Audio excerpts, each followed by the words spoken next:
പവിത്രം സീരിയലിന്റെ 25ാമത്തെ എപ്പിസോഡാണ്. വേദ മോളെ കൂട്ടി വിക്രത്തിന്റെ വീട്ടിലേക്ക് വന്നിരിക്കട്ടോ, പഴയ വീട്ടിലേക്ക്. അങ്ങോട്ട് വന്നു കയറുമ്പോ തന്നെ അവിടെ മൊത്തം മാറിയിട്ടുണ്ട്. വേദ ആദ്യമായിട്ട് അങ്ങോട്ട് വരുമ്പോ അവിടെ എങ്ങനെയായിരുന്നു ഉണ്ടായിരുന്നത് അത് ആലോചിക്കും. ഇപ്പോ ആ പഴയ വീടൊക്കെ പൊളിച്ചപ്പോ വേറൊരു വീടാട്ടോ. അങ്ങനെ കുട്ടിയുമായിട്ട് വീടിന്റെ ഗേറ്റ് കടന്ന് കയറുമ്പോ മോള് പറയും, ഹായ്, ഇതാരെ വീടാ? അപ്പൊ വേദ പറയും, അറിയില്ല, ഇവിടെ കുറെ കാലം മുമ്പേ വേറൊരു വീടുണ്ടായിരുന്നു. അമ്മയുടെ വീടാണോ? വേദ പറയും, അതെ, അതും അമ്മയുടെ വീടായിരുന്നു. പോവാം എന്ന് പറഞ്ഞു അവരവിടെ നിന്ന് ഇറങ്ങൂട്ടോ. അങ്ങനെ കാറിൽ പോകുമ്പോ കുട്ടി വയ്ക്കും, ആ വീട് എവിടെ പോയി അമ്മേ? വേദ പറയും, ആ വീട് മാത്രമല്ല, ആ വീട്ടിലുള്ളവരും പോയി. വേദ പറയും, അറിയില്ല, ഉണ്ടായിരുന്നെങ്കിൽ ഗൗരിമോൾക്ക് എല്ലാരെയും കാണാമായിരുന്നല്ലോ. വേദ വയ്ക്കും, മോൾക്ക് കാണണോ? അങ്ങനെ വേദ ഫോണിന്നേ ആ വീടിന്റെ ഒരു പഴയ ഫോട്ടോ എടുത്ത് കാണിച്ചു കൊടുക്കാട്ടോ. എന്ത് രസാ കാണാൻ ഈ വീട് എന്നൊക്കെ പറഞ്ഞ് അവര് വണ്ടിയിൽ ഇങ്ങനെ വന്നോണ്ടിരിക്കുക. അതിനുശേഷം പിന്നീട് കാണിക്കുന്നത് തരുൺ നല്ല ദേഷ്യത്തിലാട്ടോ. അങ്ങോട്ടും ഇങ്ങോട്ടും നടക്കും. എങ്ങോട്ടാണ് പോകുന്നതെന്ന് പറയാതെ അമ്മ എന്തിനാ അവളെ പറഞ്ഞയച്ചത്? എടാ, അവൾ ഇപ്പൊ വരുന്നു പറഞ്ഞാ പോയത്. തരുൺ ചോദിക്കും, എന്നിട്ട് എവിടെ? മണി 6 കഴിഞ്ഞു. ഇനി എന്റെ കുട്ടീനെ കണ്ടുപിടിക്കാൻ ഞാൻ പോലീസ് ഫോഴ്സിനെ അറിയിക്കണോ? കഴിഞ്ഞ ദിവസം എന്താ സംഭവിച്ചത് അമ്മയ്ക്ക് അറിഞ്ഞൂടെ?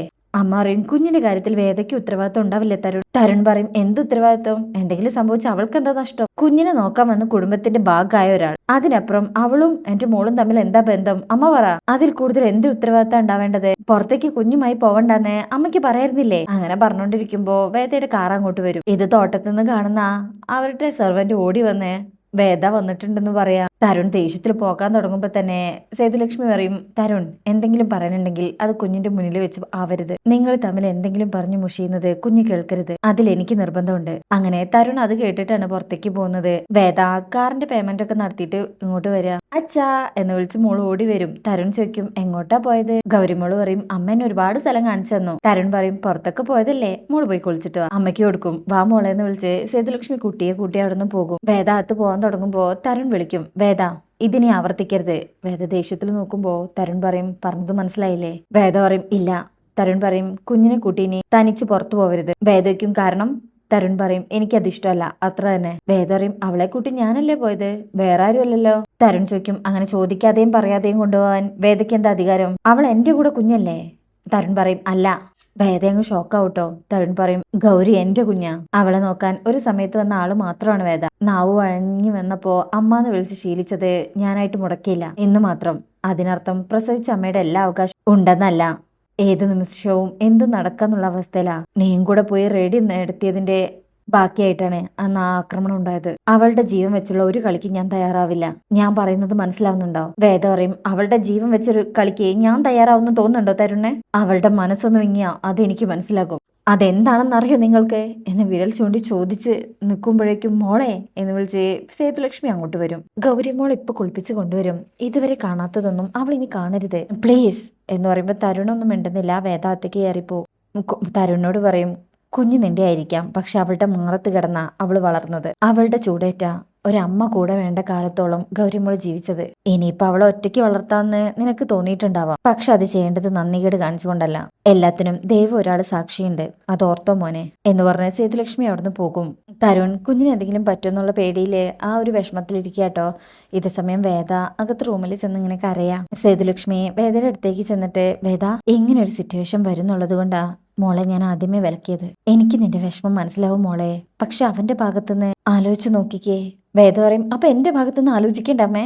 മക്കൾക്കൊന്നും സംഭവിക്കാതിരിക്കണേ ഭഗവാനെ എന്ന പ്രാർത്ഥനയല്ലാതെ അമ്മമാരുടെ ഭാഗത്തുനിന്ന് എന്ത് പ്രാർത്ഥനയാ വേണ്ടത് വേദമോളെ? അവനെ ഒച്ച വെക്കുന്നതും ബഹളം വെക്കുന്നതും നിന്റെ കുഞ്ഞിന്റെ ജീവന് വേണ്ടിയാണെന്ന് ആലോചിച്ചാൽ തീർക്കാവുന്ന പ്രശ്നമല്ലേ ഉള്ളൂ. ഈ ദേഷ്യവും വഴക്കും എല്ലാം നിയന്ത്രണം വിട്ട് നീ ഇന്ന് എന്താ പറയാൻ വന്നതെന്ന് അമ്മയ്ക്കറിയാം. പക്ഷെ അതുപോലും ബാധിക്കാൻ പോകുന്നത് നിന്റെ കുഞ്ഞിനെയാണെന്ന് നിനക്ക് ഓർമ്മ വേണം. നീ എല്ലാം വിളിച്ചു പറഞ്ഞ അവൻ തകരുമായിരിക്കും. ഒരിക്കലും ശരിയാക്കി എടുക്കാൻ പറ്റാത്ത രീതിയിൽ അവന്റെ മനസ്സ് കലങ്ങി പോവുമായിരിക്കും. അത് സഹിക്കാൻ ഞാൻ തയ്യാറാ, അതെന്റെ വിധി ആയിരിക്കാം. പക്ഷേ അതിനോടൊപ്പം ഗൗരിമോളുടെ ജീവിതം കൂടെ കലങ്ങിപ്പോകും. അത് സഹിക്കാൻ നിനക്ക് കഴിയുമോ? എല്ലാം മറച്ചു വെച്ച് സ്വന്തം കാലിൽ നിൽക്കാറായപ്പോ നീ അവനെ ചതിച്ചു എന്നൊന്നും ഈ അമ്മ കുറ്റപ്പെടുത്താൻ പോകുന്നില്ല.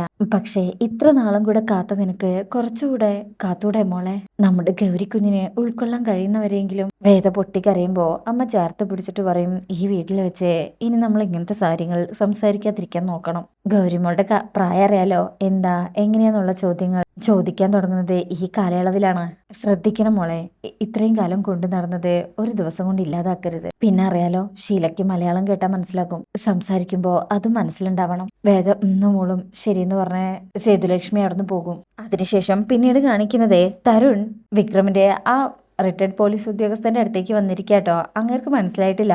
തരുൺ പറയും അച്ഛന്റെ പേര് പറഞ്ഞാൽ മനസ്സിലാകും. അങ്ങനെ അച്ഛന്റെ പേരൊക്കെ പറയുമ്പോ മനസ്സിലാവട്ടോ. തരുൺ സാർ അല്ലേ? സോറി സാർ, കണ്ടിട്ട് മനസ്സിലായില്ല. അകത്തേക്ക് വരൂ സാർ, അകത്തിരിക്കാം എന്ന് പറഞ്ഞ് അകത്തേക്ക് കൂട്ടിക്കൊണ്ട് പോവാം. ആൻഡ്രൂസ് പറയും ലിസാമ്മ ഇവിടെ ഇല്ല, ഞാൻ ചായ എടുക്കാം. തരുൺ പറയും അതൊന്നും വേണ്ട, ഞാനൊരു ആവശ്യത്തിന് വന്നതാ. ചേട്ടനല്ലാതെ അതിന് പറ്റിയൊരാളില്ലെന്ന് തോന്നി. ഈ സാറ് ഡൽഹിയിലായിരുന്നില്ലേ? ആ, ഇപ്പൊ ഇവിടെയാ. ഇവിടെ അടുത്താ. ഇവിടെ എവിടെ? തരുൺ പറയും കന്യാകുമാരിക്ക് അടുത്ത്. അമ്മയും മോളും ഇവിടെ നാട്ടിലെ വീട്ടിലുണ്ട്. എനിക്കും വൈഫിനും ആഴ്ചയിൽ ഒരിക്കലേ വരാൻ പറ്റൂ.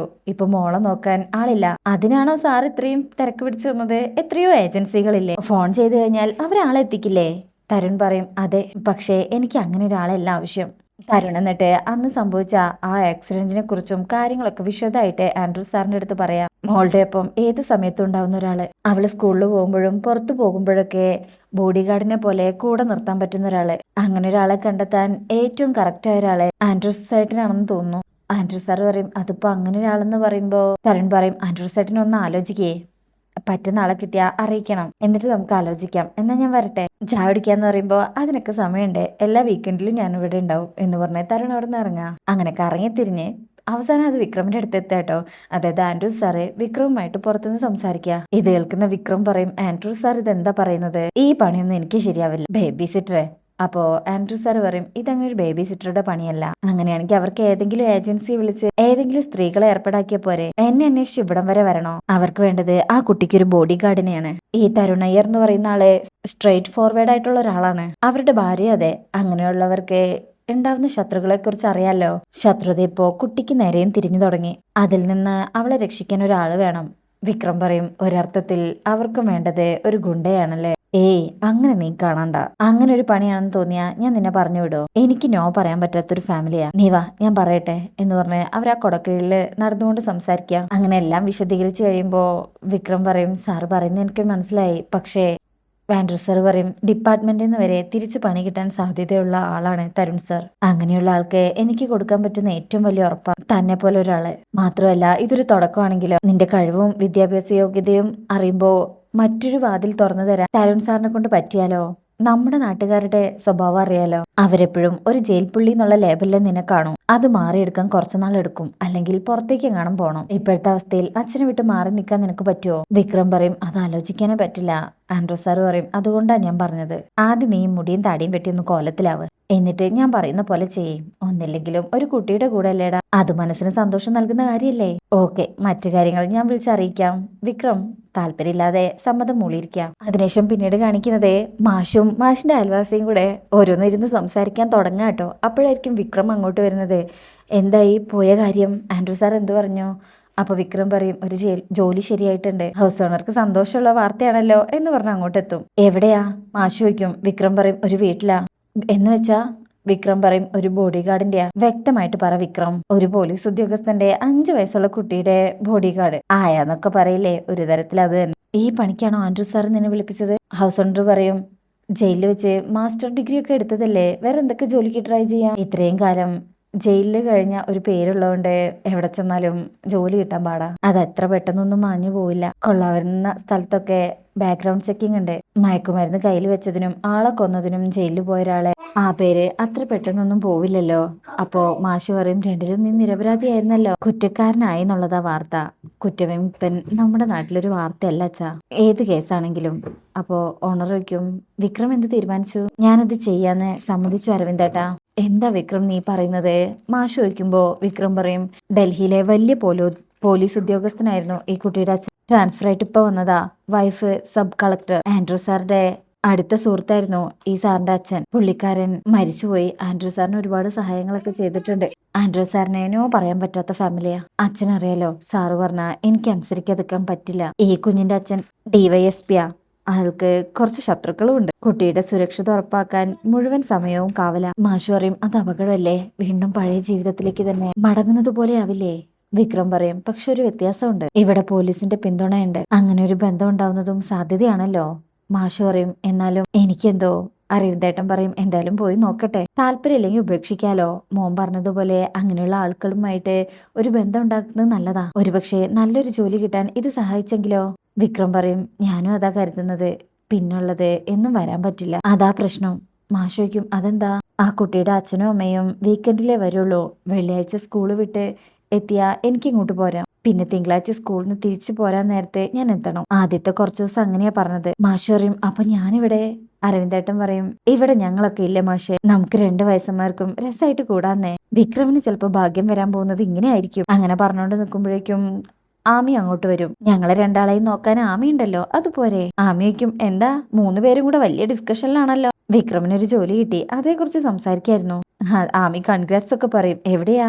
വിക്രം പറയും അത് പല പല സ്ഥലങ്ങളിലായിട്ടാ, ചിലപ്പോ വീട്ടില്, പാർക്കില്, സ്കൂളില്, മാളില്, അങ്ങനെ പല സ്ഥലത്താ.